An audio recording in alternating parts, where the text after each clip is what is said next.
को। लेकिन उससे पहले वीडियो को लाइक कमेंट जरूर करें और साथ ही ये भी बताएं कि आप इस वीडियो को किस जिले शहर या गांव से देख रहे हैं।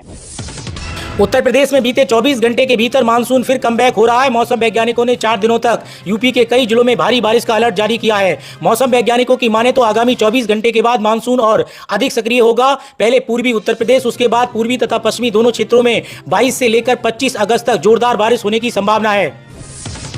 उपराष्ट्रपति चुनाव के लिए एनडीए गठबंधन के बाद अब इंडिया गठबंधन ने भी उतारा अपना उपराष्ट्रपति पद का उम्मीदवार। बी सुदर्शन रेड्डी और एनडीए के सीपी राधाकृष्णन के बीच 9 सितंबर को होगा मुकाबला। रेलवे यात्री ध्यान दें, एयरपोर्ट की तरह रेलवे स्टेशन पर भी तोला जाएगा यात्रियों का सामान। इसके बाद ही स्टेशन में मिलेगी एंट्री। अभी कुछ जगहों पर लागू होगा ये नियम। उत्तर प्रदेश में मंत्रिमंडल विस्तार की आहट। समाजवादी पार्टी से निष्कासित पूजा पाल को मंत्री बना सकती है भारतीय जनता पार्टी।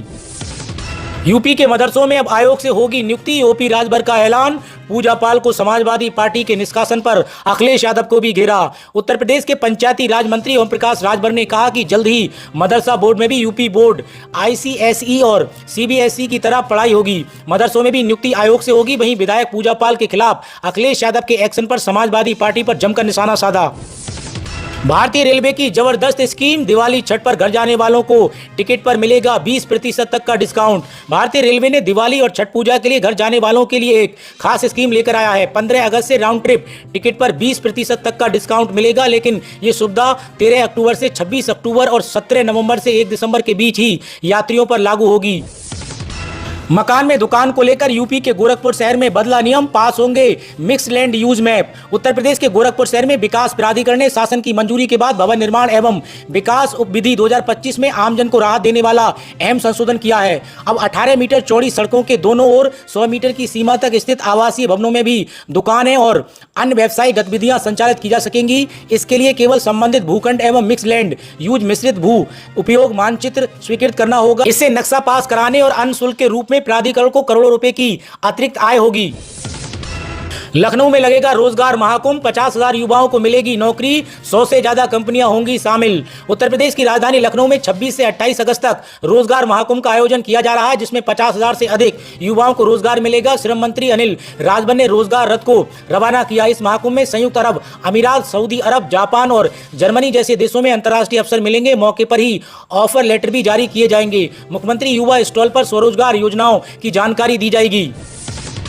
आगामी यूपी विधानसभा चुनाव को लेकर बीजेपी ले सकती है बड़ा फैसला। बीजेपी काटेगी 100 से ज्यादा अपने मौजूदा विधायकों के टिकट। यूपी विधानसभा चुनाव 2027 में छूटेंगे पार्टी के कई नेताओं के पसीने। उत्तर प्रदेश में आगामी विधानसभा चुनाव में बीजेपी जिताऊ और लोकप्रिय चेहरों पर दांव लगा सकती है। पार्टी लगभग 100 से 115 मौजूदा विधायकों की टिकट काट सकती है। उनकी जगह नए चेहरों को मौका मिल सकता है।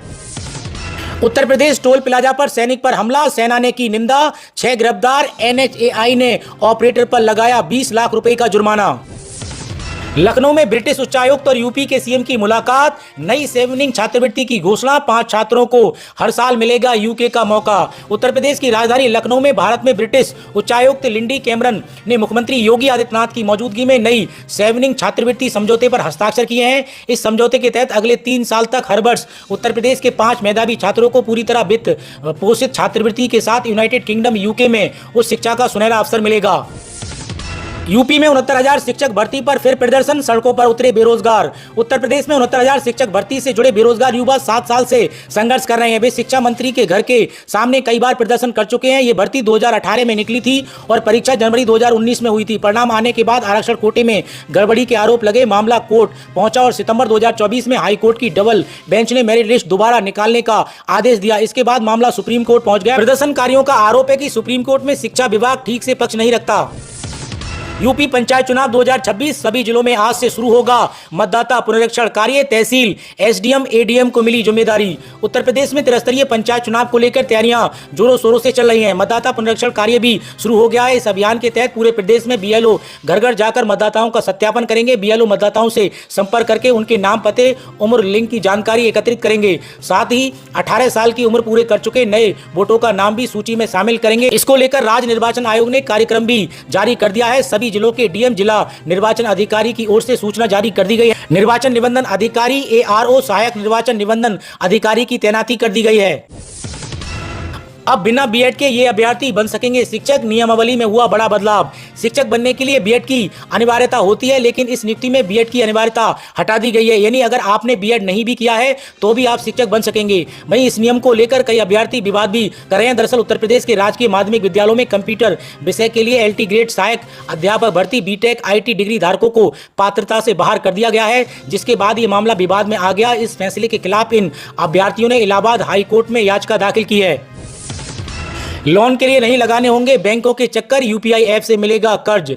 इंडस्ट्री एक्सपर्ट का कहना है कि क्रेडिट यूपीआई का अगला बड़ा चरण साबित होगा। फिलहाल यूपीआई के लगभग 30 करोड़ यूजर्स हैं, जिनमें से 1520 करोड़ एक्टिव यूजर्स हैं। छोटे छोटे लोन लेने वालों को जल्द ही राहत मिलने वाली है, क्योंकि लंबे इंतजार के बाद यूपीआई पर क्रेडिट कार्ड लाइन की सुविधा शुरू होने जा रही है। बैंकों की योजना है कि छोटे छोटे लोन अब सीधे यूपीआई ऐप्स के जरिए ग्राहकों तक पहुंच जाएं। इस सुविधा के लिए भारतीय रिजर्व बैंक ने भी दिशा निर्देश जारी कर दिए हैं। अगर ये योजना वाकई धरातल पर आ जाती है तो छोटे छोटे लोन के लिए कस्टमर को बैंकों के चक्कर नहीं लगाने पड़ेंगे। भारतीय रेलवे ने लागू किया हवाई जहाज वाला नियम, यात्रियों को भरना पड़ सकता है मोटा जुर्माना। भारतीय रेलवे ने एक नया नियम लागू किया है, जिसमें यात्रियों को अपने साथ ले जाने वाले सामान के वजन को और आकार की जांच करानी होगी। अगर सामान तय सीमा से ज्यादा निकला तो अतिरिक्त शुल्क देना पड़ेगा। एसी फर्स्ट क्लास में 70 किलो, एसी 2 में 50 किलो, स्लीपर और एसी 3 में 40 किलो, जबकि जनरल में 35 किलो तक का सामान निःशुल्क होगा। 8वें वेतन आयोग को लेकर आया बड़ा अपडेट। सरकारी कर्मचारियों के लिए लग सकता है बड़ा झटका, 2028 तक करना पड़ सकता है इंतजार। 8वें वेतन आयोग के तहत 1 करोड़ से अधिक केंद्रीय सरकारी कर्मचारी और पेंशन धारकों को अपनी वेतन वृद्धि मिलने में उम्मीद से अधिक इंतजार करना पड़ सकता है। मीडिया रिपोर्ट्स के अनुसार 8वें वेतन आयोग की सिफारिशें 2027 के अंत या 2028 की शुरुआत में लागू हो सकती हैं, क्योंकि 7वें वेतन आयोग को भी